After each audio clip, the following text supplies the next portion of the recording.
अब special report में बात करते हैं माफिया का पाप हुआ हिसाब। जी हां, माफिया मुख्तार अंसारी को गैंगस्टर मामले में गाजीपुर के एमपी एमएलए कोर्ट ने 10 साल और इसके भाई बसपा सांसद अफजाल को 4 साल की सजा सुनाई है। कोर्ट ने मुख्तार पर 5 लाख और अफजाल पर 1 लाख रुपए का जुर्माना लगाया है।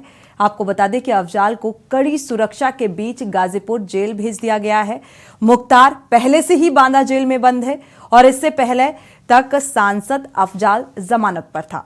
आपको बता दें कि मुख्तार की पेशी जेल से ही वीडियो कॉन्फ्रेंसिंग के जरिए हुई, जबकि अफजाल खुद कोर्ट पहुंचा। अफजाल को 2 साल से ज्यादा की सजा हुई है। ऐसे में उसकी संसद सदस्यता जाना लगभग तय माना जा रहा है। देखिए ये पूरी रिपोर्ट। मुख्तार अंसारी और अफजाल को सजा। मुख्तार अंसारी को गैंगस्टर मामले में 10 साल की सजा, 5 लाख जुर्माना। मुख्तार के भाई सांसद अफजाल को 4 साल की सजा। गाजीपुर की एमपी एमएलए कोर्ट ने सुनाई सजा। 16 साल बाद आया फैसला। 8 महीने में मुख्तार को चौथी सजा। मुख्तार को 22 सितंबर 2022 को इलाहाबाद हाई कोर्ट ने 7 साल की सजा सुनाई। अगले दिन दूसरे मामले में 5 साल की सजा मिली। ठीक 85 दिन बाद गाजीपुर की एमपी एमएलए कोर्ट ने 10 साल की सजा सुनाई।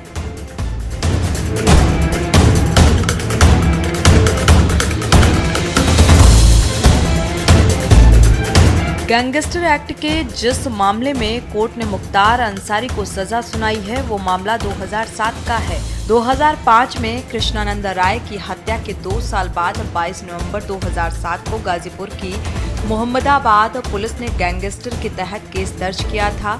इस केस में पुलिस ने कृष्णानंद राय की हत्या, उसके बाद हुई आगजनी, बवाल और कारोबारी नंदकिशोर रोंगटा की अपहरण हत्या को आधार बनाते हुए दर्ज किया था। हालांकि कृष्णानंद राय और नंदकिशोर रोंगटा की हत्या में दोनों भाई मुख्तार और अफजाल बरी हो चुके हैं। 2007 के बाद यानी 16 साल से ये मामला गाजीपुर के एमपी एमएलए कोर्ट में था। इस मामले में 15 अप्रैल को फैसला आना था।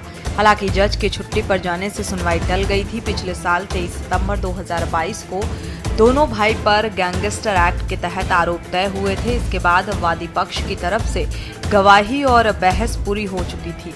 मामले में अफजाल अंसारी जमानत पर बाहर थे। आपको बता दें कि कोर्ट के फैसले पर कृष्णानंद राय की पत्नी अलका राय ने मीडिया से बातचीत की। कहा कि मुझे न्यायिक व्यवस्था पर पूरा भरोसा था।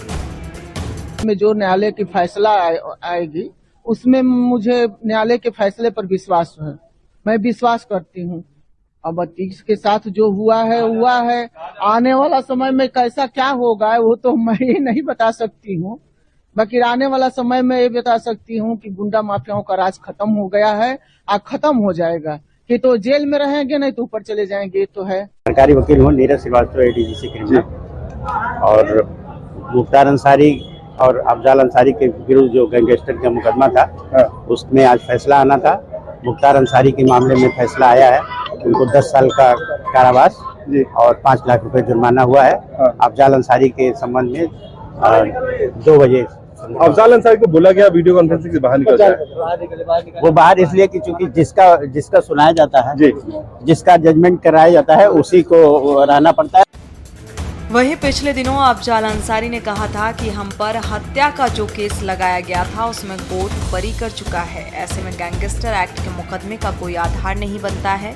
कोर्ट पर भरोसा है। दरअसल हत्या से बरी होने की बात को आधार मानते हुए अफजाल अंसारी ने गैंगस्टर केस के खिलाफ हाई कोर्ट गए थे। हालांकि वहां राहत नहीं मिली थी। आज गाजीपुर एमपी एमएलए कोर्ट ने मुख्तार अंसारी के खिलाफ 10 साल की सजा और 5 लाख का जुर्माना लगाया।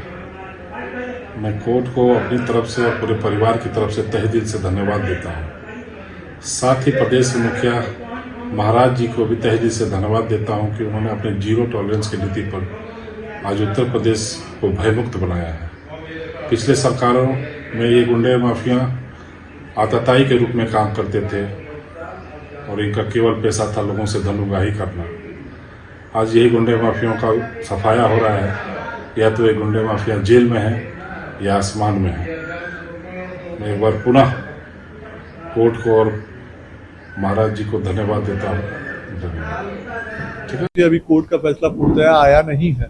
मेरा मानना है कि एक जिम्मेवार नागरिक होने के नाते हमें थोड़ा फैसला का इंतजार कर लेना चाहिए, लेकिन मुख्तार पे जो फैसला आया है, मेरा मानना व्यक्तिगत रूप से ये है कि जो शिखा उस समय हमारे पिताजी की काटी गई थी अपराधियों द्वारा, जो मौके पे मौजूद थे, आज उस शिखा का मान बढ़ाते हुए जो हमारे जैसे हर नवयुवक ने अपने सर पे रखा है, आज उसका शिखा का मान यहाँ के न्यायपालिका ने बढ़ाया है। और मैं पूजनीय महाराज योगी आदित्यनाथ जी का दिल की गहराइयों से आभार व्यक्त करता हूँ कि जो आशीर्वाद उन्होंने मेरे पे और मेरे माता जी पे बना रखा है, उसके लिए मैं उनका आभार व्यक्त करता हूँ कि आज उन्हीं के मनोबल और उन्हीं की दृढ़ इच्छा शक्ति है कि आज इन अपराधियों का खात्मा इस प्रदेश से हो रहा है।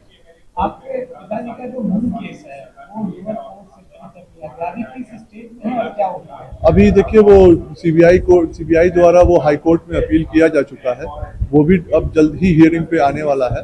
और जैसे कि मैं आपको बता सकता हूं कि जिस समय न्यायपालिका की एक व्यवस्था, एक निष्पक्ष व्यवस्था है, एक स्वतंत्र संस्था है न्यायपालिका, और इस पे हमें भरोसा करना चाहिए। और मुझे लगता है कि जल्द उसकी हियरिंग शुरू होगी तो उसमें भी हमें न्याय मिलेगा। देखिए, अभी तो अफजाल अंसारी का फैसले के ऊपर फैसला आना बाकी है, तो हमें थोड़ा इंतजार कर लेना चाहिए। लेकिन अभी तक जो फैसले आए हैं, मेरा मानना है कि जो शिखा उस समय काटी गई उसका मान रखा है न्यायपालिका ने, और एक शिखा एक व्यक्ति की नहीं काटी गई थी, एक पूरे समाज की काटी गई थी। आज वो शिखा, आज मेरे सर पे भी वो शिखा है, तो उसका मान बढ़ाने के लिए मैं न्यायपालिका के दिल से गहराइयों से आभार। नहीं, माफिया मुक्त, देखिए, जिस माफियाओं के खिलाफ एक योगी इस प्रदेश का लगे हुए हैं, पूजनीय महाराज जी, तो ये प्रदेश पूरा माफिया मुक्त हो जाएगा। आने वाले समय में आपको साल भर के बाद एक माफिया शब्द जैसे विलुप्त हो जाएंगे और एक रामराज की स्थापना होने जा रही है। मुख्तार अंसारी को सितंबर 2022 से अप्रैल 29 तक कुल 4 मामलों में सजा मिल चुकी है। 22 सितंबर 2022 को मुख्तार को इलाहाबाद हाई कोर्ट ने 7 साल की सजा सुनाई थी। अगले ही दिन इसे दूसरे मामले में 5 साल की सजा मिली। ठीक 85 दिन बाद गाजीपुर की एमपी एमएलए कोर्ट ने 10 साल की सजा सुनाई थी। शनिवार को गाजीपुर कोर्ट ने 29 अप्रैल 2023 को गैंगस्टर एक्ट में मुख्तार को 10 साल की सजा सुनाई। अब बात करते हैं कृष्णानंद राय हत्याकांड के बारे में। प्रत्यक्षदर्शियों के मुताबिक XUV से 8 लोग उतरते हैं और ताबड़तोड़ फायरिंग करके कृष्णानंद राय की हत्या कर दी जाती है। दरअसल गाजीपुर की मोहम्मदाबाद विधानसभा सीट पर 1985 से 2002 तक अंसारी बंधुओं का दबदबा रहा है। साल 2002 में बीजेपी नेता कृष्णानंद राय ने अंसारी फैमिली का विजय रथ रोकते हुए चुनाव जीता और विधायक बन गए। उन्होंने अफजाल अंसारी को 8000 वोटों से मात दी। यहीं से अंसारी और कृष्णानंद राय के बीच अदावत शुरू हो गई। चुनाव जीतने के बाद 3 साल बाद 29 नवंबर 2005 को बीजेपी विधायक कृष्णानंद राय एक क्रिकेट टूर्नामेंट का उद्घाटन करने जा रहे थे। टूर्नामेंट पास के गांव में था, इसीलिए वो बुलेट प्रूफ गाड़ी की जगह सामान्य वाहन से चले गए। यहां से जब वो लौटने लगे तब भावरकोल की बसनिया पुलिया के पास XUV गाड़ी उनकी गाड़ी के सामने आकर खड़ी हो गई। विधायक और उनके साथी कुछ भी समझ पाते इससे पहले ही XUV से 8 लोग उतरे और ताबड़तोड़ फायरिंग शुरू कर दी। AK-47 से तकरीबन 500 राउंड फायरिंग की गई। विधायक और उनके साथ गाड़ी पर सवार 6 लोग और गाड़ी भी छलनी हो गई। विधायक कृष्णानंद राय समेत 7 शवों का जब पोस्टमार्टम हुआ तो सभी के शरीर से कुल 67 बुलेट मिले। मृतकों में विधायक के अलावा मोहम्मदाबाद के पूर्व ब्लॉक प्रमुख श्याम शंकर राय, भावरकोल ब्लॉक के मंडल अध्यक्ष रमेश राय, अखिलेश राय, शेषनाथ पटेल, मुन्ना यादव और उनके अंगरक्षक निर्भय नारायण उपाध्याय थे। इस हत्याकांड के बाद पूरा पूर्वांचल दहल उठा था। विधायक के समर्थक तोड़फोड़ पर उतर आए, जमकर आगजनी की गई। विधायक की पत्नी अलका राय ने मुख्तार अफजाल अंसारी के अलावा मुन्ना बजरंगी समेत अन्य कई के खिलाफ केस दर्ज करवाया। अलका चाहती थी कि इस वारदात की जांच सीबीआई करे। कुछ दिन तक सीबीआई ने केस की जांच की, लेकिन फिर केस छोड़ दिया गया। वहीं हत्याकांड के विरोध में राजनाथ सिंह ने चंदौली में धरना प्रदर्शन किया था और इसके बाद केस की जांच सीबीआई को सौंपी गई। सीबीआई ने केस की जांच की, लेकिन फिर केस छोड़ दिया गया। और वहीं हत्याकांड के विरोध में राजनाथ सिंह ने चंदौली में धरना दिया था। इसके बाद केस की जांच सीबीआई को सौंपी गई। सीबीआई ने मुख्तार अंसारी को मुख्य साजिशकर्ता माना था।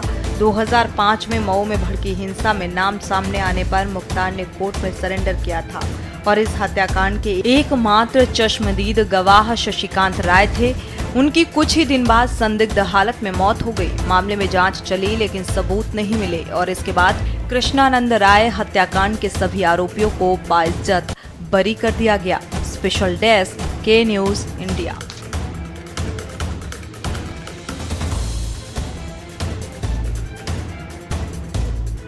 स्पेशल रिपोर्ट में वक्त हो चला है एक छोटे से ब्रेक का, लौटेंगे जल्द।